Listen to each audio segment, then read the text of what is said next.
Mapagpalang araw po sa inyong lahat. Ako po'y nagagalak na anyayahan kayo na panoorin ang OHC video sapagkat kung meron po kayong mga katanungan na hindi nasasagot patungkol po sa banal na Torah, dito po masasagot ang inyong mga katanungan o gumugulo sa inyong isipan. Katulad ko po noong hindi pa ako nakakapanood nito ay marami pong gumugulo sa aking isipan at hindi masagot-sagot ang aking mga katanungan. Pero nung napanood ko po itong video ng OHC, ng Mensahero ng Silangan, ay nagkaroon po ng linaw ang aking mga katanungan at gumugulo sa aking isipan. Kaya po itinuring ko po na ito ay pagpapala sa buhay ko. Sana sa inyo din po. Maraming salamat po.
Isang pagbati mula sa Oferian Heritage Conservatory. Bago tayo magpatuloy, may dalawang mahalaga kaming paalala. Number 1, mag-ingat sa mga fake accounts na nagpo-post na sila ang Oferian Heritage Conservatory. Tandaan, YouTube lang po ang gamit natin. Wala po tayong mga Facebook accounts, walang page at walang GC. Ang mga nakikita nyong GC ay hindi official GC ng Oferian Heritage Conservatory. Marami naman dyan ang sincere supporters ng OHC, ngunit mayroon ding mga nagkukunwari lamang. Number 2, mag-ingat sa mga videos na naka-upload kung saan-saan. Marami dyan ang chop-chop na upang ibahin ang totoong mensahe. Watch direct dito lamang sa YouTube channel natin. Ang video na ito ay bahagi pa rin ng World Territory Series at karugtong ng nakaraang video entitled Is Philippines the Modern Day David in the United Nations? Sa nakaraang video, inilahad natin kung ano ang papel na ginampanan ng Pilipinas sa pagkakatayo ng bansang Israel. Para sa mga baguhan, kailangan nyong mapanood ang Creation Series, Babylon Series at World Territory Series para maunawaan itong video. Gamitin ang kaukulang playlist para buo at tama ang pagkakasunod-sunod ng panunood. Ang nilalaman ng OHC channel ay hindi kagaya ng mga doktrinang inyong kinasanayan. This is a reality channel at hindi doctrinal. Stop the fantasy, stop the drama, let's face reality. Marami sa inyo ang willing na gumastos makarating lang at mapasyalan ang Israel dahil itinuturing nyo itong Holy Land.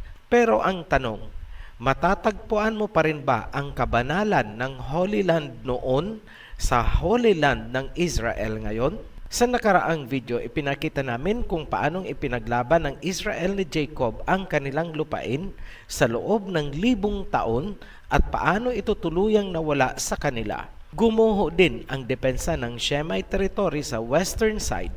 Yan ang nagawa ng Resolution 181. Ano ang mga mahalagang nangyari pagkatapos makuha ng mga puti ang lupain ni Jacob noong 1945? Mauunawa natin ang nakaraan, kasalukuyan, at ang mga susunod kung babalikan natin ang salita ni Noah. Ano ang warning ni Noah noon sa kanyang mga anak? Excerpt from Genesis chapter 9 verse 5 and 6. I will demand an accounting for the life of another human being. Whoever sheds human blood, by humans shall their blood be shed. For in the image of Elohim has Elohim made mankind.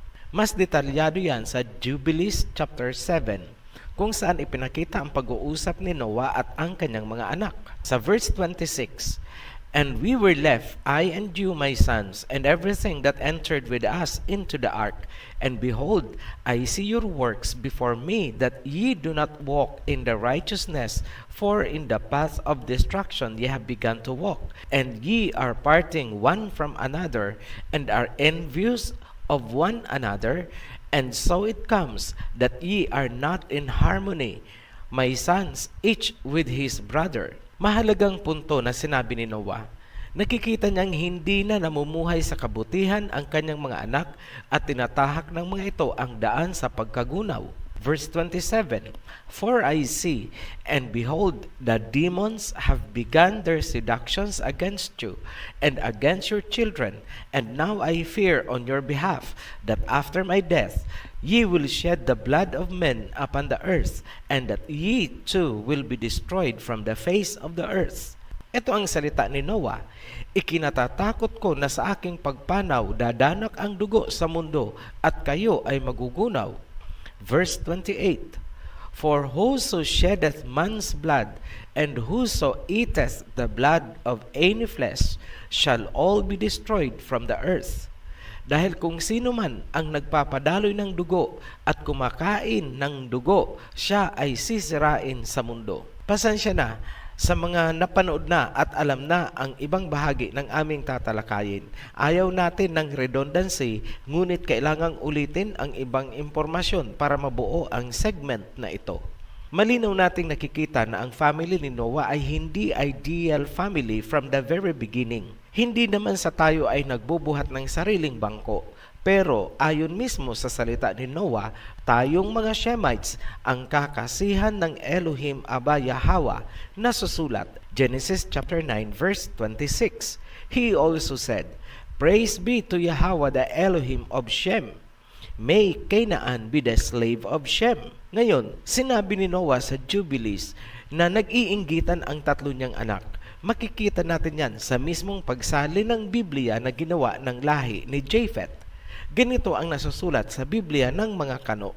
Pansinin nyo na lang po ang naka-highlight. I pray that the Lord will give Japheth more and more, and let him take over the territory of Shem. Ano po ang nasusulat? Let Japheth take over the territory of Shem. Sa ibang versions, medyo subtle or banayad ang pagkakasulat.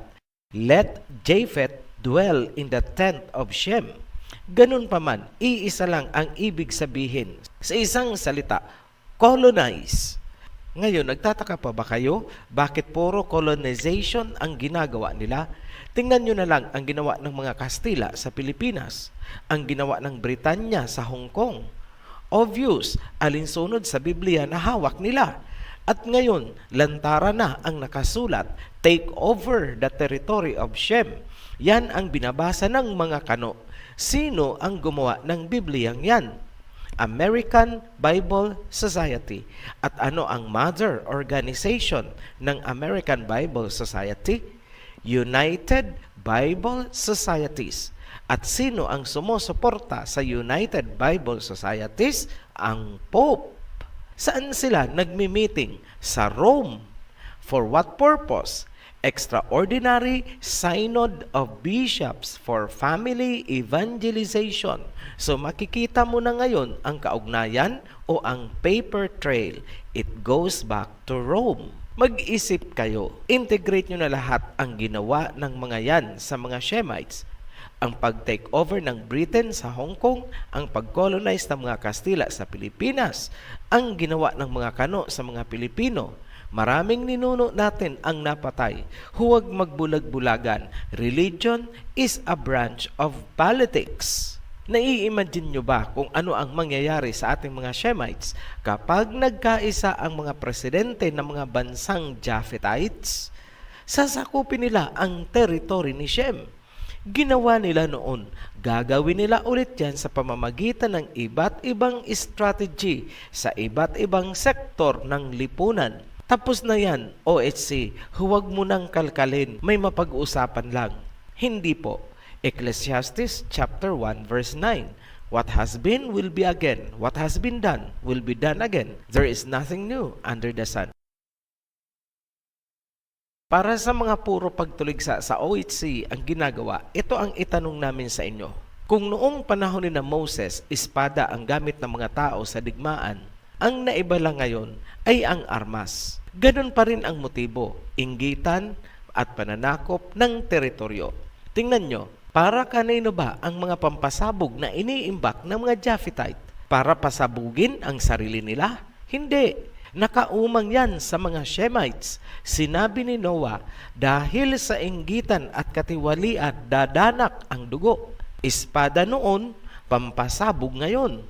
What has been will be again. What has been done will be done again. Nothing new under the sun. Mula sa ancient biblical time hanggang sa hinaharap. Ngayon, ito ang tandaan nyo. Walang sinabi or pahintulot si Noah na i-colonize ng mga Japhethites ang territory ni Numan. Walang sinabi si Noah na si Japheth ang magdwell sa territory ni Shem. That is plain deception using religion and tampered Bible. Dalawang version lang ang nagsabi ng totoong sinalita ni Noah. Tumpak din ito sa Jubilees. Una ay ang International Standard Version. Ang nasusulat, may God make room for Japheth. May God live in Shem's tents. Yan po ang International Standard Version. Sa Easy to Read version, ang nakasulat ay, may God give more land to Japheth. May God live in Shem's tents. Ganito naman ang nasusulat sa Jubilees chapter 7 verse 12. Elohim shall enlarge Japheth, and Elohim shall dwell in the dwelling of Shem, and Canaan shall be his servant. So maliwanag, ang Elohim ang magdwell sa teritoryo ni Shem, hindi si Japheth. Ganyan nila tinamper ang mga nasusulat. Akala nyo usaping relihiyon lang yan? Hindi po. Tandaan nyo na malaki ang impluwensya ng relihiyon sa politika at mga leader ng mga bansa. Kayang pabagsakin ng relihiyon ang isang bansa at iyan ay napatunayan na sa napakaraming digmaan in history. Mismong ang Pilipinas ay sinakop ng mga Japhethites gamit ang cross at espada. Laging tandaan, sinabi ng Messiah, salvation comes from the Jews, hindi sa Greeks at mas lalong hindi sa Roma at mas lalong hindi sa mga nagpapanggap na Hudyo-Hudyuhan, kundi sa lahi ni Juda. Ngayon, makalipas ang maiksing panahon, matapos makuha ng Japhethites ang lupain ni Jacob, ano na sila? A powerful country. Tanong, paano sila nakapag-accumulate ng ganyan karaming pasasabugin? Here is history. 1949, nagpadala ang kanilang defense ministry ng physicists sa University of Chicago para magpakadalubhasa sa ilalim ni Enrico Fermi. At sino si Enrico Fermi? Si Fermi ay isang Italian physicist.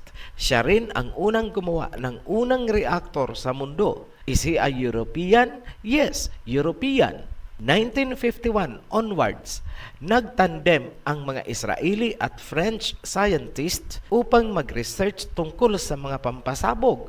So pumasok sa eksena ang mga French. Europeans? Yes, Europeans.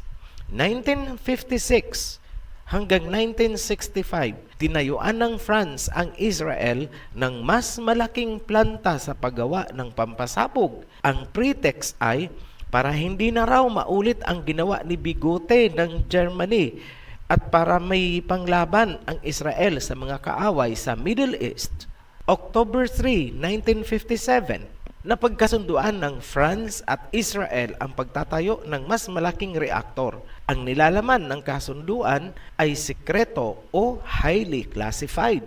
Ito ang analysis ng Oferian. Kung ang purpose ay to promote peace, bakit kailangang isikreto?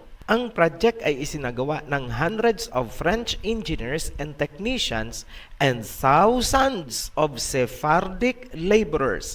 Tandaan nyo yan, Sephardi or Sepharads ang nagtrabaho.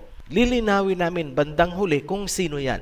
Magugulat kayo dahil ibabalik tayo sa panahon ni Moses. All the while, hindi ba kayo nagtataka kung saan kumukuha ng budget ang Israel para sa ganyang proyekto?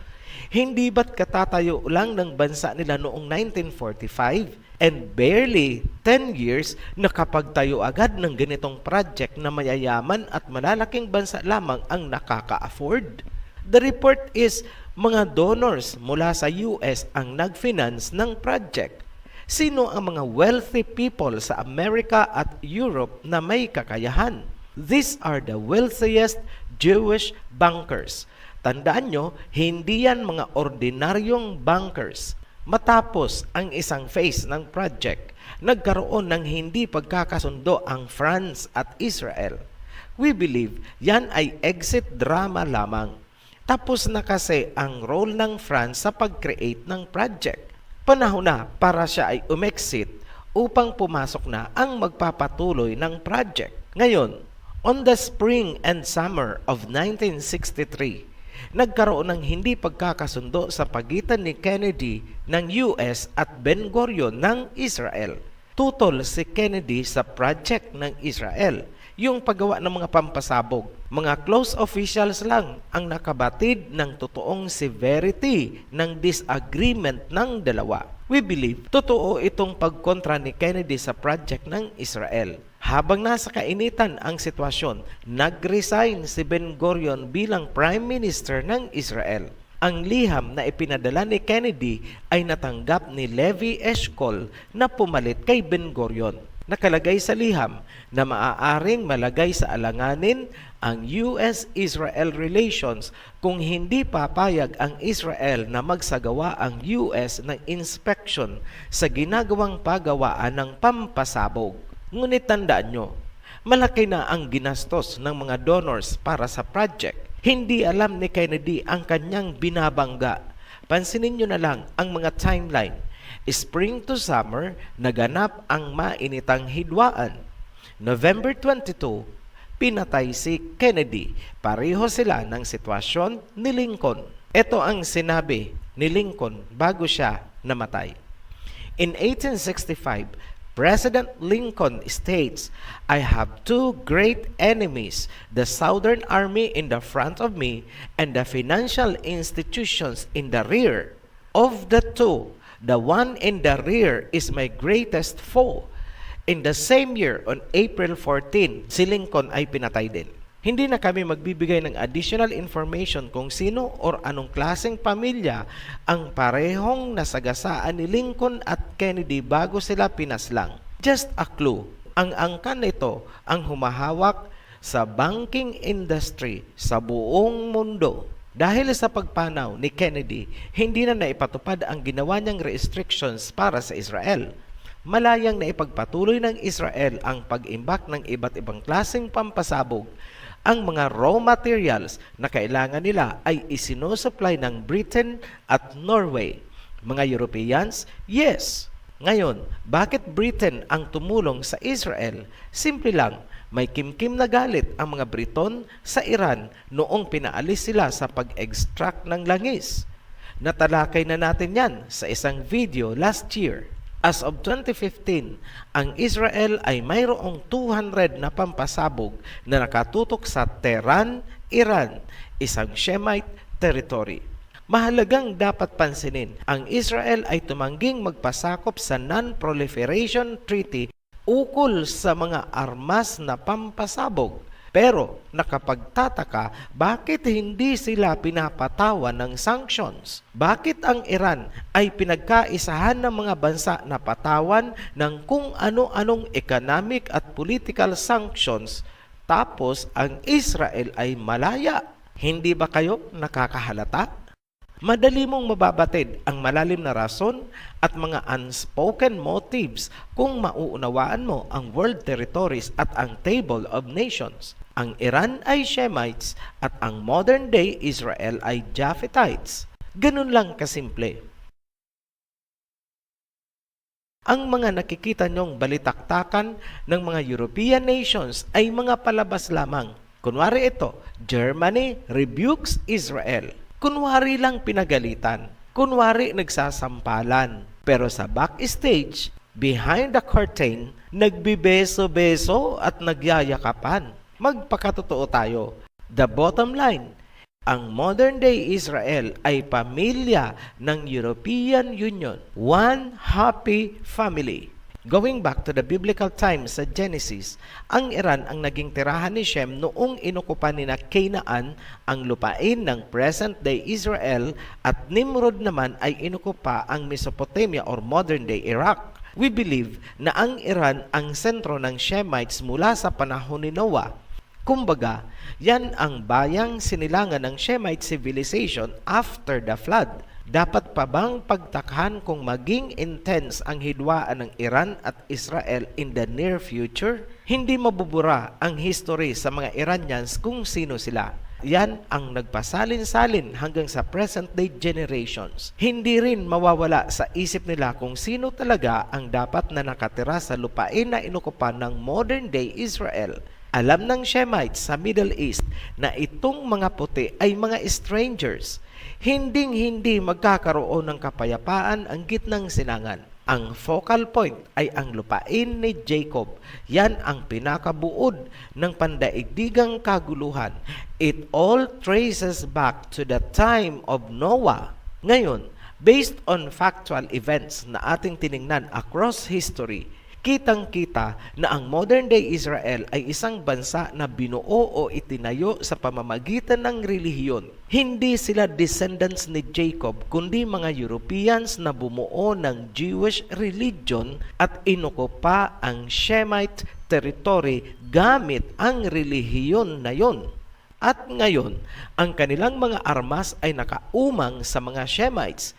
Clearly, a form of invasion using religion.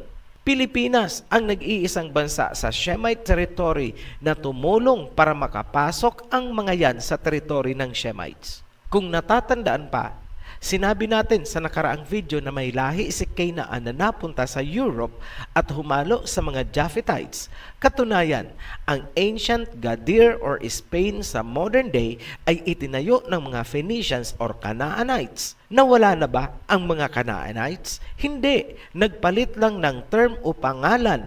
Nagbihis lang at ngayon tinatawag na silang Sephards or Sephardic Jews. Aktibo pa rin ba sila sa pagkalaban sa Israel ni Jacob at sa mga Shemites? Yes.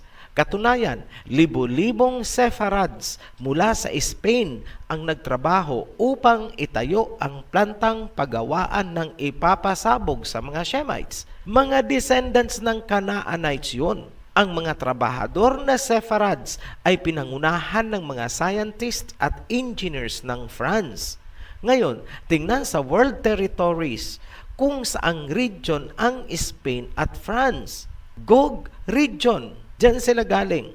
Kanina, nabanggit natin na matapos gawin ng France ang planta sa tulong ng mga Sephardi mula sa Spain, pumalit naman ang Britain at Norway para sa mga raw materials na gagamitin sa operation.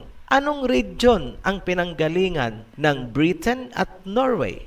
Pareho lang, Gog region. Kapag pinagsama-sama mo na yan, kitang-kita mo ang katuparan kung paanong kinubkob ng puwersa ni Gog ang lupain ni Jacob.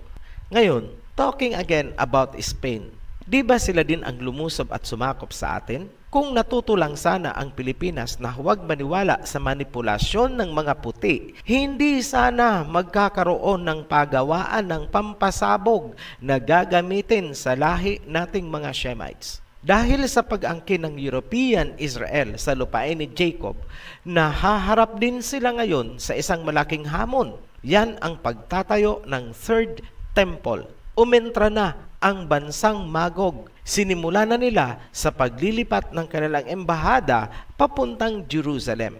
Ang susunod na target ay ang pagtatayo ng Third Temple. Ngunit sinasabi sa Biblia na ang itatayo ay magiging synagogue of Satan dahil hindi sila ang mga tunay na Hudyo. Lalong magkakagulo ang gitnang silangan. Kasabay ng mga developments na yan, ang unti-unti ring paggising at pagbangon ng tunay na Israel ni Jacob. Pangungunahan yan ng tribe of Judah. Dahil sa mga catalyst events Unti-unti nang nag-uusisa ang new generation kung sino sila at bakit sila nasadlak sa mga lugar na kinalalagyan nila ngayon. Uulitin namin, walang mauunawaan ang sino mang kumakalaban sa mga inilahad namin sa Creation Series, Babylon Series, World Territories Series, Table of Nations at Family Tree ng mundo. Magpakalango na lang kayo sa doktrina ng mga relihiyon nyo. Wala kaming magagawa sa inyo. Sa pagpapatuloy ng ating pagpapahayag, ilalahad namin ang salita ng isang Archbishop ng Rome kung saan inamin niyang buhay ang serpent seed na kumakalaban sa woman's seed sa kasalukuyang panahon. There is no denying. Ngunit nakakalungkot, sinimulan na nilang gawa ng ibang istorya ang pagising at pagbangon ng woman's seed sa iba't ibang bahagi ng mundo. Ang totoong woman's seed ay iniuugnay na ng Archbishop ng Roma sa mga undesirable elements. Isa lang ang nakikita naming layunin para udyukan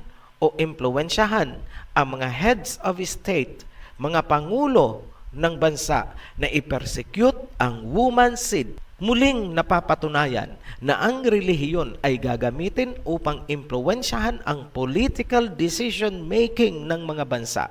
Tunghayan ang ating pagtatalakay sa mga susunod na videos. Muli kaming nagpapasalamat sa inyong mga sumusuporta sa Oferian Heritage Channel. Para sa mga new subscribers, welcome home to our heritage. Be blessed. Shalom. At kung kayo po ay nasiyahan at nasagot ang inyong mga katanungan sa inyong panonood, ay pakishare lang po at follow the link lang po nasa baba po. Maraming salamat po. Be blessed.